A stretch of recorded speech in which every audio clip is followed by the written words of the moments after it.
বন্ধুরা, পূজাস কিচেনে আপনাদের সবাইকে স্বাগত জানাই। আপনারা সবাই কেমন আছেন? আশা করি সবাই খুব ভালো আছেন এবং আমিও খুব ভালো আছি। চলে এসেছি আজকে নতুন একটি ভিডিওর সাথে। তো চলুন দেখে নেওয়া যাক আজকে রেসিপিতে কি কি থাকে। আজকে বাবা বাজারে গিয়েছিলেন, বাবা বাজার থেকে ভেটকি মাছ নিয়ে এসছে। ভেটকি মাছ আমি অন্য দিনের মতো আলু দিয়ে ঝোল করছি না বা ফুলকপি দিয়ে কোনো পাতলা ঝোল করছি না। আজকে আমি করব মাংসের মতো করে, যেভাবে কষা কষা করে পেঁয়াজ রসুন টমেটো দিয়ে যেভাবে কষা কষা করে রান্না করে আমি ভেটকি মাছটা ঠিক সেভাবেই রান্না করব। তো এই যে আমাদের মাছগুলো,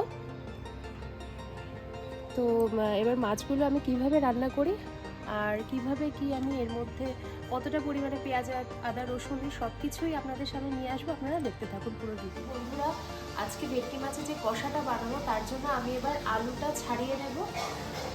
আলুটার খোসা ছাড়িয়ে পিস পিস করে কেটে দেবো। ঠিক মাংসর আলু যেভাবে আমরা দিই সেভাবেই আমরা কেটে নেব।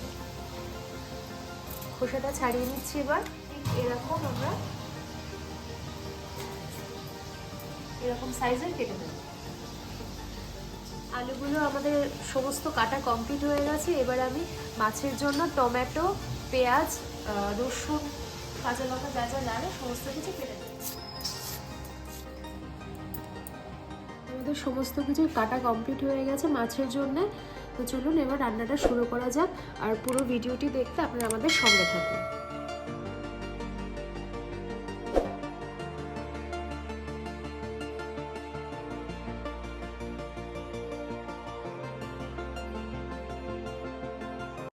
আলুটা আমাদের সিদ্ধ হয়ে গেছে। একটু জলের মধ্যে আমি একটু হলুদ গুঁড়ো দিয়ে দিয়েছিলাম, তাই জন্য কালারটা এরকম লাগছে। তো সিদ্ধ হয়ে গেছে, আমি এবার নামিয়ে দিই। মাছগুলো আমি গরম তেলের মধ্যে এক এক করে দিয়ে দিচ্ছি ভাজার জন্য। এগুলো ভাজা হতে থাক, মাছগুলো ততক্ষণে আমাদের ভাজা হতে থাকুক।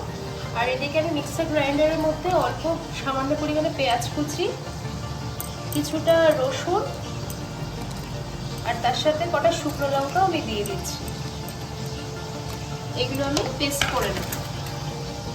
আর একটু জল দিলাম সামান্য পরিমাণে।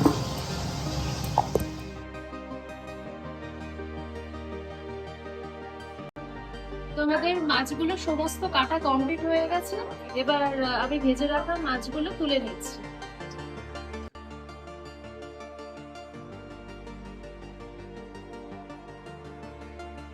ভাপিয়ে রাখা আলুগুলো আমি এই তেলের মধ্যে দিয়ে এক এক করে ভাজা করে দিচ্ছি।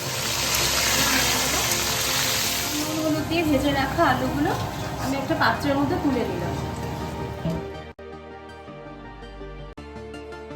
এবার আমি গরম তেলের মধ্যে সামান্য পরিমাণে জিরে ফোড়ন, গোটা জিরে আর দুটো তেজপাতা দিয়ে দিলাম। এবার কেটে রাখা পেঁয়াজ কুচিগুলো এই তেলের মধ্যে দিয়ে দেবো।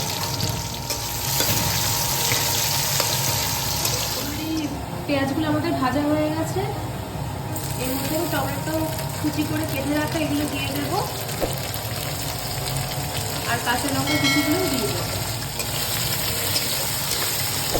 এবার আমি নুনটা দিয়ে দেব পরিমাণ মতো। এবার বেটে রাখা মশলাটা আমি তেলের মধ্যে অ্যাড করে দিলাম। হলুদ গুঁড়োটা দিয়ে দিলাম তেলের মধ্যে। এবার আমি আদা বাটাটা এর মধ্যে অ্যাড করে দিলাম। এর মধ্যে ভেজে রাখা আলুগুলো দিয়ে দিলাম। এবার নিয়ে নেব, তার সাথে জিরে গুঁড়োটাও অ্যাড করে দিলাম। এবার নিয়ে নেব। মশলাটা আমাদের কষানো হয়ে গেছে। এবার আমি কষাই মশলার মধ্যে মশলা ধোয়া জলটা দিয়ে দিচ্ছি।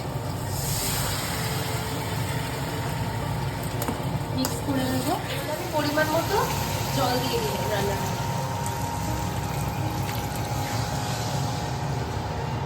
ঝোলটা আমাদের ফুটে উঠেছে আর তাছাড়া আলুগুলো হালকা হালকা সিদ্ধ হয়ে উঠেছে। এবার আমি এই ঝোলের মধ্যে ভেজে রাখা মাছগুলো দিয়ে দেব। এবার এটা কিছুক্ষণ ফুটবে। ভেটকি মাছের কষাটা আমাদের রেডি হয়ে গেছে। এবার আমি এর মধ্যে ঘি, পরিমাণ মতো ঘি আর গরম মশলা দিয়ে দেব। মিক্স করে নেব। রান্নাটা আমাদের রেডি হয়ে গেছে। এবার আমি একটা পাত্রের মধ্যে নামিয়ে নিচ্ছি।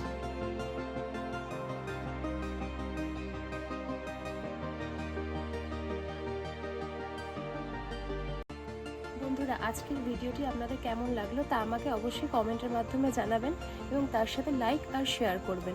এরকম নতুন নতুন রেসিপির ভিডিও পেতে গেলে আমার চ্যানেলকে সাবস্ক্রাইব করে পাশে থাকা বেল আইকনটি ক্লিক করবেন।